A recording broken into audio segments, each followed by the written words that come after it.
নমস্কাৰ প্ৰিয় বন্ধু বান্ধৱীসকল, পুনৰ এবাৰ সকলোকে এটা নতুন ভিডিঅ'লৈ আন্তৰিক স্বাগতম। আজিৰ ভিডিঅ'টোৰ জৰিয়তে আপোনালোকৰ লগত শ্বেয়াৰ কৰিম আপুনি সপ্তাহৰ বাৰ অনুসৰি কি বস্তু আপোনাৰ ঘৰত সেৱন ভুলতো কৰিব নালাগে, অন্যথা গহৰ দুখৰ সন্মুখীন আপুনি হ'ব লাগিব। গতিকে আপুনি চাই লওক ভিডিঅ'টো।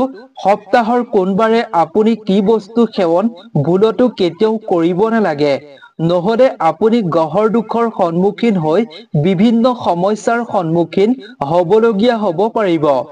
সেইবাবে আপুনি এনে সমস্যাৰ পৰা সকাহ পাবলৈ, গহৰ দুখৰ সমস্যাৰ পৰা মুক্ত হ'বলৈ আপুনি সপ্তাহৰ এইবাৰত আপুনি ভুলতো কেতিয়াও এনে বস্তু নাখাব। ভিডিঅ'টো চাই থাকক, আপুনি সম্পূৰ্ণকৈ সুন্দৰভাৱে সকলোবিলাক কথা জানিব। সপ্তাহৰ কি বাৰে আপুনি কি বস্তু খাব নালাগে, আপোনাৰ ঘৰৰ কোনো সদস্যকে আপুনি খাবলৈ নিদিব এই বস্তু, অন্যথা বিপদৰ সন্মুখীন হ'ব, সমস্যাত পৰিব, বেমাৰ আজাৰ ঘৰত বৃদ্ধি হ'ব পাৰে। তাৰ প্ৰতি আপুনি লক্ষ্য ৰখাটো জৰুৰী। বাৰ অনুসৰি এই বস্তু সেৱন কৰিব নালাগে, নহলে গহৰ দুখৰ সমস্যাৰ সন্মুখীন হ'বলগীয়া হ'ব। গতিকে ভিডিঅ'টোৰ মাজলৈ আগবঢ়াৰ পূৰ্বে আপোনালোকে যদি আমাৰ এই চেনেলটো ছাবস্ক্ৰাইব কৰা নাই, তেন্তে এই চেনেলটো ছাবস্ক্ৰাইব কৰি ৰাখিব। আমি এই চেনেলটোত জ্যোতিষ শাস্ত্ৰৰ লগত বহুতো কথা আপোনালোকৰ লগত শ্বেয়াৰ কৰো। জ্যোতিষ শাস্ত্ৰৰ অনুযায়ী গ্ৰহ নক্ষত্ৰৰ বাৰ আৰু তিথিৰ আদিৰে আমাৰ জীৱনত বহুত প্ৰভাৱ পেলায়। এনেদৰে জ্যোতিষ শাস্ত্ৰৰ মতে সপ্তাহৰ 7টা দিনত এই বস্তুবোৰ সেৱন কৰাটো শুভ বুলি মনা নহয়, অশুভ বুলি মনা হয়। বাৰ, তিথি আৰু গ্ৰহ নক্ষত্ৰৰ এই সকলোবোৰে ব্যক্তিৰ জীৱনত বহুতো প্ৰভাৱ পেলায়। সেইবাবে গ্ৰহক অনুকূলভাৱে ৰাখিবলৈ জ্যোতিষ শাস্ত্ৰত বহুতো উপায়ৰ কথা কোৱা হৈছে। যদি আপুনি জ্যোতিষ শাস্ত্ৰৰ কথা এই মানি চলিব পাৰে, তেতিয়াহলে আপুনি গ্ৰহ নক্ষত্ৰৰ দোষৰ পৰা সকাহ পাই থাকিব পাৰিব। মান্যতা অনুসাৰে সপ্তাহৰ 7টা দিনৰ সম্বন্ধ কোনোবা গ্ৰহৰ লগত জড়িত থাকে। জ্যোতিষ শাস্ত্ৰৰ মতে কিছু এনে বস্তু আছে যি সপ্তাহৰ এই 7টা দিনৰ কোনো নহয় কোনো এটা বাৰত সেৱন কৰাটো শুভ বুলি মনা নহয়, অৰ্থাৎ অশুভ বুলি মনা হয়। অন্যথা কুণ্ডলীত গ্ৰহৰ স্থিতি দুৰ্বল হ'ব, গ্ৰহৰ দুখৰ সন্মুখীন আপুনি হ'ব লাগিব। তেন্তে আহক আমি বেছি পলম নকৰি তাৰ মাজলৈ আগবাঢ়ো। তাৰ আগতে আপুনি আপোনাৰ আৰাধ্য দেৱতাৰ নাম অৱশ্যেই স্মৰণ কৰি ভিডিঅ'টোত এটা লাইক কৰিব বুলি আশা কৰিলো। তেন্তে আহকচোন আমি জানো বাৰ অনুসৰি কি বস্তু সেৱন ভুলতো কৰিব নালাগে। 1 নম্বৰতে হৈছে সোমবাৰ। সোমবাৰৰ পৰাই আমি আৰম্ভ কৰিছো। সোমবাৰৰ সম্বন্ধ চন্দ্ৰ গ্ৰহৰ লগত বুলি মনা হয়। সেইবাবে সোমবাৰৰ দিনা জ্যোতিষ শাস্ত্ৰৰ অনুসাৰে চেনি সেৱন কৰাটো অশুভ বুলি মনা হয়। সেইবাবে আপুনি সোমবাৰৰ দিনা চেনি খোৱাৰ পৰা বিৰত থকাটো ভাল। 2 নম্বৰ বাৰটো হৈছে মঙ্গলবাৰ। কুণ্ডলীত মঙ্গল গ্ৰহৰ সাহস, পৰাক্ৰম আৰু নিন্দৰতাৰ কাৰক মনা হয়, আৰু সেইবাবে মঙ্গল গ্ৰহৰ স্থিতি শক্তিশালী ৰাখিবলৈ মঙ্গলবাৰৰ দিনা আপুনি ঘিউ সেৱন কৰাটো অশুভ বুলি মনা হয়, শুভ নহয়। সেইবাবে আপুনি মঙ্গলবাৰৰ দিনা ঘিউ সেৱন কৰাৰ পৰা বিৰত থাকিব। 3 নম্বৰ বাৰটো হৈছে বুধবাৰ। বুধ গ্ৰহ জাতকৰ বাণী, বুদ্ধি আৰু চতুৰৰ কাৰক মনা হয়। সেইবাবে বুধ গ্ৰহক প্ৰবল কৰি ৰাখিবলৈ হলে বুধবাৰৰ দিনা সেউজীয়া শাক পাচলি সেৱন কৰিব নালাগে।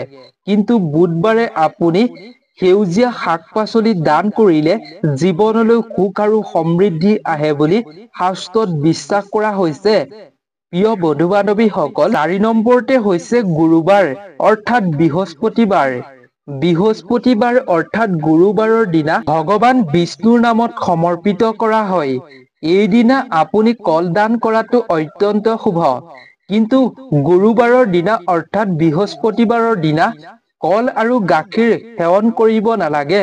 শাস্ত্ৰৰ অনুযায়ী এই দিনটোত কল আৰু গাখীৰ সেৱন কৰাটো শুভ বুলি মনা নহয়। প্ৰিয় বন্ধু বান্ধৱীসকল, 5 নম্বৰ বাৰটো হৈছে শুক্ৰবাৰ। শুক্ৰবাৰৰ দিনা দেৱী লক্ষ্মীক পূজা কৰা হয়। সেইবাবে এই দিনটোত সুস্বাস্থ্য আৰু শুক্ৰ গ্ৰহ শক্তিশালীৰ বাবে টেঙা বস্তু ত্যাগ কৰিব লাগে। টেঙা বস্তুৰ পৰা আপুনি এই দিনটোত বিৰত থাকিব লাগে। প্ৰিয় বন্ধু বান্ধৱীসকল, 6 নম্বৰ বাৰটো হৈছে শনিবাৰ। শনিবাৰৰ দিনা শনি গ্ৰহৰ কুপ্ৰভাৱৰ পৰা ৰক্ষা পাবলৈ আপুনি তেল দান কৰাটো শুভ বুলি মনা হয়। জ্যোতিষ শাস্ত্ৰৰ মতে শনিবাৰৰ দিনা তেলত বনোৱা আপুনি খাদ্য গ্ৰহণ কৰিব নালাগে। ইয়াৰ ফলত শনি গ্ৰহৰ কুপ্ৰভাৱ পৰিব পাৰে আপোনাৰ জীৱনত।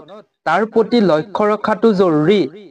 প্ৰিয় বন্ধু বান্ধৱীসকল, এইবাৰ জানো আহক আমি 7 নম্বৰৰ শেষৰটো বাৰৰ বিষয়ে, অৰ্থাৎ দেওবাৰ বা ৰবিবাৰৰ বিষয়ে। তাৰ আগতে যদি আপুনি ইমানলৈকে এই চেনেলটো ছাবস্ক্ৰাইব কৰা নাই, তেন্তে প্ৰিয় বন্ধু বান্ধৱীসকল, সকলোকে অনুৰোধ, এই চেনেলটো ছাবস্ক্ৰাইব কৰি ৰাখিবৰ বাবে নাপাহৰিব। এতিয়া জানো আহক আমি দেওবাৰ অৰ্থাৎ ৰবিবাৰে কি বস্তু সেৱন কৰিব নালাগে। সূৰ্য গ্ৰহ ব্যক্তিৰ কুণ্ডলীত স্বাস্থ্য মান সন্মান কাৰক বুলি মনা হয়। সূৰ্য গ্ৰহৰ দোষৰ পৰা পৰিত্ৰাণ বা মুক্ত পাবলৈ ৰবিবাৰ অৰ্থাৎ দেওবাৰৰ দিনা নিমখ সেৱন কৰিব নালাগে। যিমান পাৰে আপুনি নিমখ সেৱন কৰাৰ পৰা এই দিনটোত বিৰত থকাটো ভাল। প্ৰিয় বন্ধু বান্ধৱীসকল, আজিৰ ভিডিঅ'টো ইমানেই আছিল। আপুনি নিশ্চয় জানিব পাৰিলে বাৰ অনুসৰি আপুনি কি বস্তু সেৱন কৰাটো উচিত নহয়। যদি ভিডিঅ'টো চাই ভাল পালে এটা লাইক কৰি আপোনাৰ বন্ধুবৰ্গৰ লগত শ্বেয়াৰ কৰক, যাতে তেওঁলোকেও জানিব পাৰে সপ্তাহৰ 7টা বাৰত কোনদিনাখন কি বস্তু খাব নালাগে। সেইবাবে সকলোৰে লগত শ্বেয়াৰ কৰিব বুলি আশা কৰিলো, যাতে তেওঁলোকেও জানিব পাৰে এইসমূহ কথা। গতিকে জ্যোতিষ শাস্ত্ৰৰ অনুযায়ী কি বাৰত কি বস্তু সেৱন কৰিব নালাগে আপুনি নিশ্চয় সুন্দৰভাৱে জানিব পাৰিলে। জ্যোতিষ শাস্ত্ৰৰ কথা যদি আপুনি বিশ্বাস কৰে, তেতিয়াহ'লে আপুনি এই বস্তুসমূহ খোৱাৰ পৰা বিৰত থাকিব। তেতিয়া গ্ৰহৰ দোষৰ পৰা আপুনি মুক্ত পাই থাকিব পাৰিব। আৰু যদিহে আপুনি জ্যোতিষ শাস্ত্ৰৰ কথা বিশ্বাস নকৰে, তেন্তে আপোনাক আৰু ক'বলগীয়া একো নাই। আপুনি নিজৰ মতেই কৰিব পাৰে। যদি জ্যোতিষ শাস্ত্ৰৰ কথা বিশ্বাস কৰে, তেতিয়া আপুনি মানি চলক, আপুনি সুফল পাব পাৰিব। গতিকে আজিৰ এই ভিডিঅ'টোৰ পৰা বিদায় লৈছো। নতুন এটা ভিডিঅ'ত লগ পাম। ধন্যবাদ।